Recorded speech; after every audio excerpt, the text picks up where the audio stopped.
আজ আমরা চলে এলাম কোরাপুটে ট্রাইবাল মিউজিয়াম। নিকটবর্তী রেল স্টেশন হলো কোরাপুট, যা উপজাতি মিউজিয়াম থেকে প্রায় 3 কিলোমিটার দূরে অবস্থিত। আর নিকটবর্তী বাস স্ট্যান্ড হলো কোরাপুট, যা মিউজিয়াম থেকে 1 কিলোমিটার দূরে অবস্থিত। উপজাতির এই মিউজিয়ামটি কোরাপুটের সর্বস্বীকৃত ধাম জগন্নাথ মন্দিরের ঠিক পেছনেই অবস্থিত। কোরাপুট একটি উপজাতি সংখ্যাগরিষ্ঠ জেলা, তাই এটি এই লোক ব্যবহার, উপকরণের দৈনন্দিন ব্যবহার, সংস্কৃতি এবং ঐতিহ্য প্রচারের জন্য নির্মিত হয়েছে। আদিবাসী সংস্কৃতি ও ঐতিহ্যের প্রতি আগ্রহী ব্যক্তিদের জন্য এটি একটি সুন্দর জায়গা। কোরাপুট শহরের কাছে এটি ভ্রমণের জন্য সেরা জায়গা। মিউজিয়ামে প্রবেশ করার সময় চারিপাশটা এতই সৌন্দর্যভাবে গড়ে তুলেছে, যা মানুষের কাছে দৃষ্টি আকর্ষণ হয়ে উঠেছে। এখানকার আদিবাসীদের সৌন্দর্য এবং পোশাক পরিচ্ছদ, সংস্কৃতি সব এই মিউজিয়ামের ভেতর তুলে ধরা হয়েছে। শিল্প ও সংস্কৃতির শিক্ষার্থীদের জন্য এই স্থানটি ভ্রমণের জন্য এটি একটি দুর্দান্ত জায়গা, কারণ এখানে আদিবাসী সম্পর্কে সমস্ত তথ্যের একটি সুন্দর সংগ্রহ রয়েছে।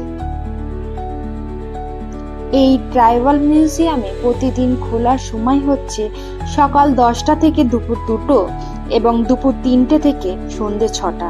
চলো এরপর ভেতরটা প্রবেশ করে তোমাদের দেখানো যাক।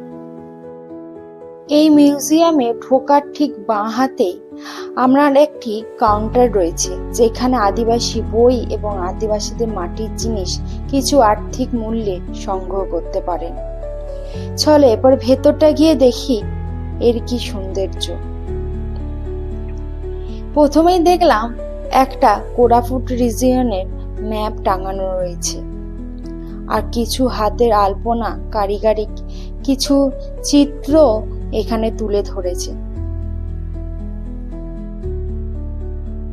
তাদের চাষবাস এবং মাটির জিনিস তৈরি করা, গ্রামের রান্না, আদিবাসীদের রান্না, খাওয়া দাওয়া, পোশাক পরিচ্ছদ সবকিছুই এখানে এই ফটোর মাধ্যমে তারা তুলে ধরেছে। তাদের রান্না বান্না হাঁড়িকুড়িও এখানে রয়েছে, আমাদের দেখার জন্য তারা এক সৌন্দর্য তুলে ধরেছে।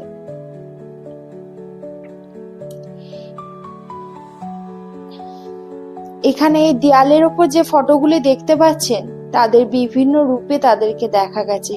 কখনো মাঠে চাষ করতে, কখনো সংসার সামলাতে, কখনো বাজারে কিছু আর্থিক মূল্যের জন্য জিনিসপত্র বিক্রি করতে। চলো এরপর তাদের সাজগোজের জন্য কিছু অলংকার দেখা যাক। এই মিউজিয়ামে এখন বিভিন্ন রকম আমরা যে অলংকার দেখছেন, এগুলো সব আদিবাসী অলংকার। তাদের এই অলংকার এখনো পর্যন্ত আশ্চর্য লাগে। আর এই যে এক মূর্তি এখানে সংরক্ষণ করা হয়েছে, এই আদিবাসীদের কোনো এক উপজাতির মধ্যে নামকরা ব্যক্তি।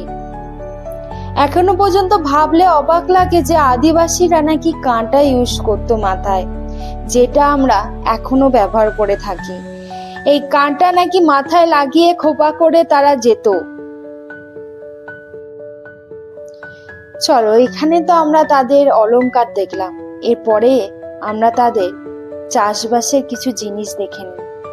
এখানে শুধু চাষবাস নয়, এখানে শিকারের জিনিসও তাদের তুলে ধরেছে। বিভিন্ন রকম চাকু, তরোয়াল, ছুরি, কাটারি সবকিছু এই মিউজিয়ামে সংরক্ষণ করে রেখেছে। তাদের নাম করা বড় বড় তীর, ধনুক এখানে আপনারা এলে দেখতে পাবেন। এখনো পর্যন্ত তারা নাকি একটা সময়ে শিকার করতে বেরোয়, যা আমরা ইতিহাস বইয়ে পড়ে এসেছি। এই ট্রাইবাল মিউজিয়ামে ঐতিহ্যবাহী হাতিয়ার, অস্ত্র, গৃহস্থলীর জিনিসপত্র এবং কৃষি সরঞ্জামগুলি দৈনন্দিন উপজাতির জীবনের অন্তর্দৃষ্টি প্রদান করে। কোরাপুটে উপজাতির মিউজিয়াম উড়িষ্যার প্রাণবন্ত এবং বৈচিত্র্যময় উপজাতির সংস্কৃতি গভীর অন্তর্দৃষ্টি প্রদান করে, যা নৃবিজ্ঞান, ইতিহাস এবং আদিবাসী ঐতিহ্যের প্রতি আগ্রহীর জন্য এটিকে অবশ্যই পরিদর্শনের জন্য একটি গন্তব্যস্থল করে তোলে। এটি আপনাকে কোরাপুটে অনেক আগে থেকে এই অঞ্চলে আদিবাসী সংস্কৃতি সম্পর্কে কিছু মৌলিক অন্তর্দৃষ্টি দেবে। মূল জেলা থেকে বিচ্ছিন্ন হওয়ার পর কোরাপুটের বাইরে মানুষের মধ্যে আদিবাসীর অস্তিত্ব এসেছিল। আদিবাসী তাদের হাতিয়ার এবং তাদের জীবনযাত্রা সম্পর্কে জ্ঞান দেওয়ার জন্য এটি একটি সেরা জায়গা। স্মার্ট ওয়াচ এবং চাঁদ ও মঙ্গল রোবটের যুগে কিছু আদিবাসী গোষ্ঠী এখনো বিদ্যমান।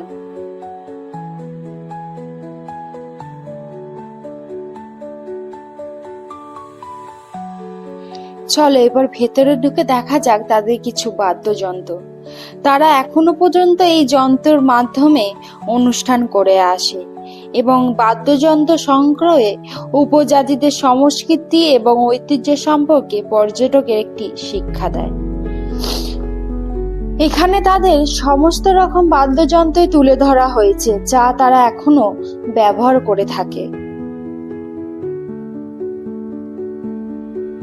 যেমন মাদল, ঢোলক, তাসা, এসব বিভিন্ন রকম বাদ্যযন্ত্র এখানে রয়েছে।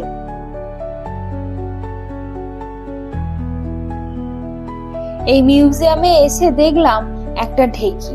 ছোট ছোট বাচ্চাদের ঢেকির কথা বলে, ঢেকি কি জিনিস সেটা তারা এখনো জানে না। দেশ থেকে প্রায় বিলুপ্ত বললেই চলে, কিন্তু এই সংরক্ষণ করে রেখেছে ট্রাইবাল মিউজিয়ামে। ট্রাইবাল মিউজিয়ামে এলে আদিবাসীদের জীবনযাত্রা এবং জীবনযাপনের সবকিছু জিনিস সরঞ্জাম এলে আপনারা দেখতে পাবেন। তাদের ব্যবহার পালকিও এখানে সংরক্ষণ করে রাখা হয়েছে। পালকি জিনিসটা আজ বুঝতে পারলাম বহু পুরনো এবং প্রচলিত, যা আমরা বাইরেও দেখতে পাই। তাদের হাতে বোনা এবং হাতের তৈরি মাটির জিনিস এতই সৌন্দর্য যে মানুষের মনকে কেড়ে নিয়েছে। এই সব জিনিসগুলো তাদের হাতে তৈরি করা।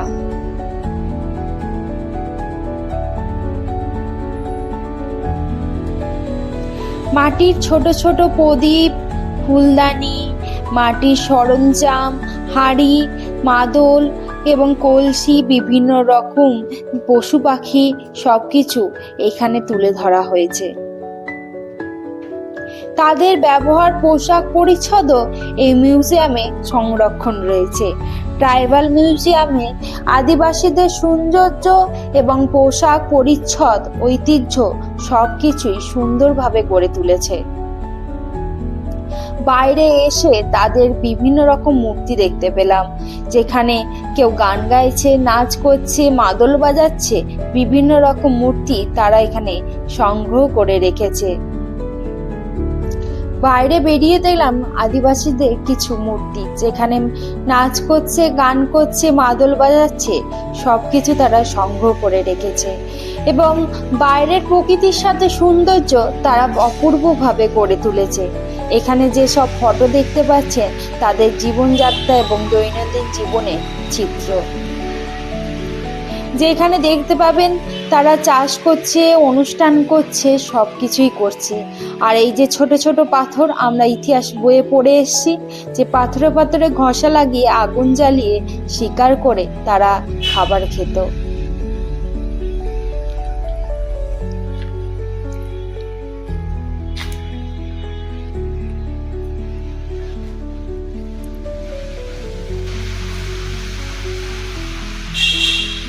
এখানে কিছু জীবজন্তুর ফটো তারা রেখেছে, কারণ তারা শিকার করতে গিয়ে তাদেরকে দেখতে পেত।